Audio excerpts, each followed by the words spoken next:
Hey everyone, and welcome to This Explainer.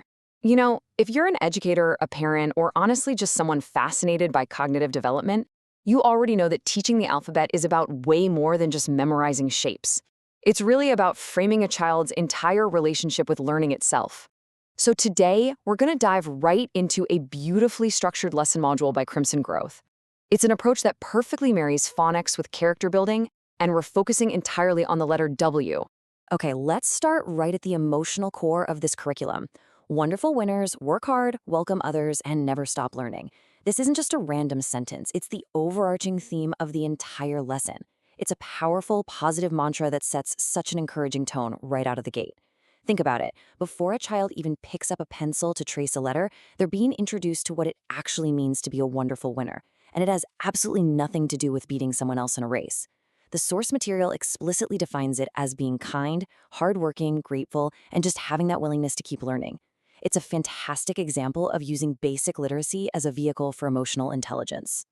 All right, let's get into Section 1, the Wonderful Winners theme, focusing on mindset before mechanics.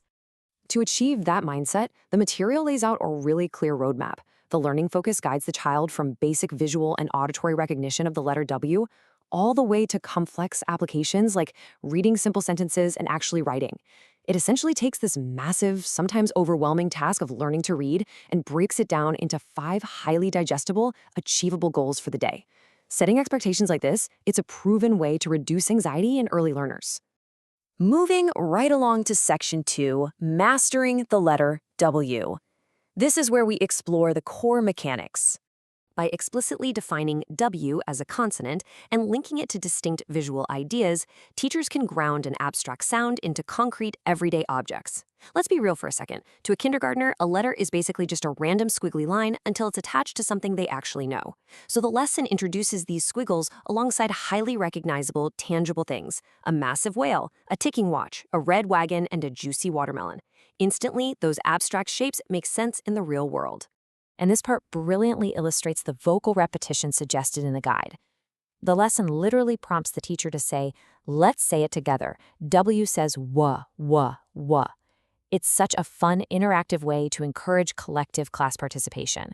It takes what could be a passive listening exercise and turns it into an active, high-energy group activity. And if you've ever been in a room full of energetic young children, you know that is absolutely vital for keeping their attention. Okay, Section 3, Building Vocabulary and Sentences. Let's put those sounds into context.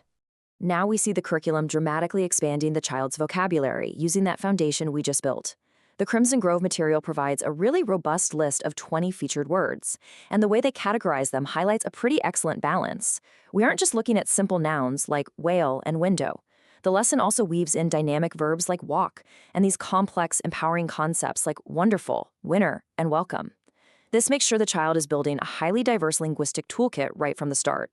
So, the crucial point here is how the curriculum transitions from those isolated words into sentences meant to spark sound and story.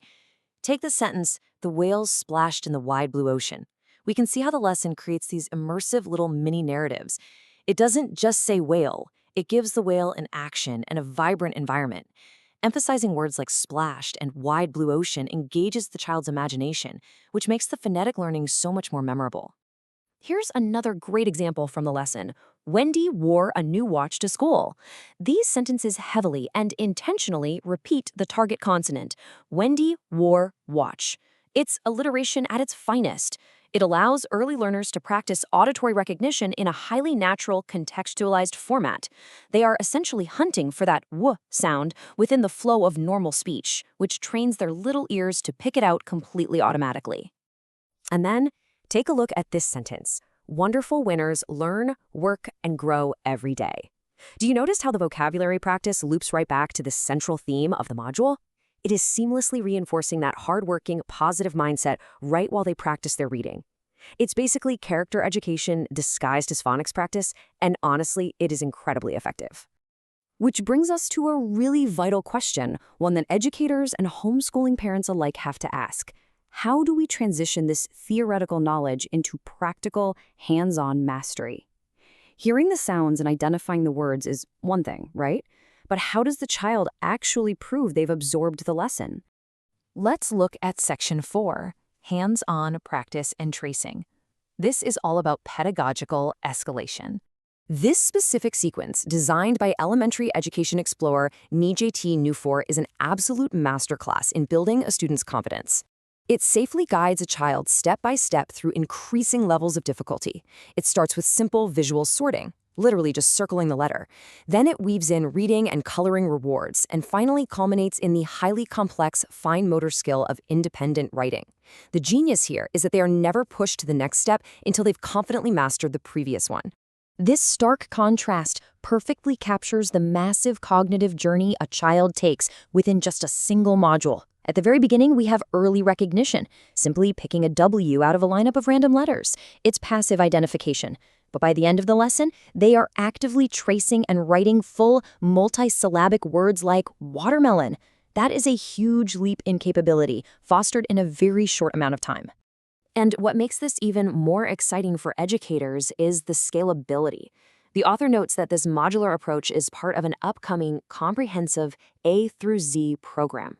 By taking this exact same structured framework, starting with a character-building theme, moving to the mechanics, building vocabulary, and then escalating the practice, and applying it to all 26 letters, it represents an incredibly cohesive and affordable resource for early childhood educators. But let's look at how this specific lesson wraps up.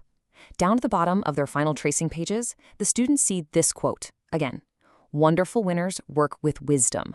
The lesson finishes exactly where it started.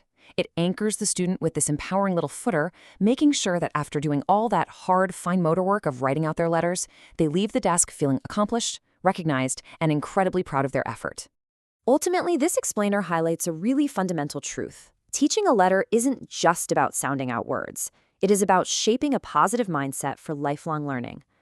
By thoughtfully wrapping basic mechanics inside a theme of perseverance and kindness, children learn how to be wonderful winners in life. So, as we wrap up today, ask yourself, how will you use these structural techniques to inspire the early learners in your own life? Thank you so much for joining me, and keep learning.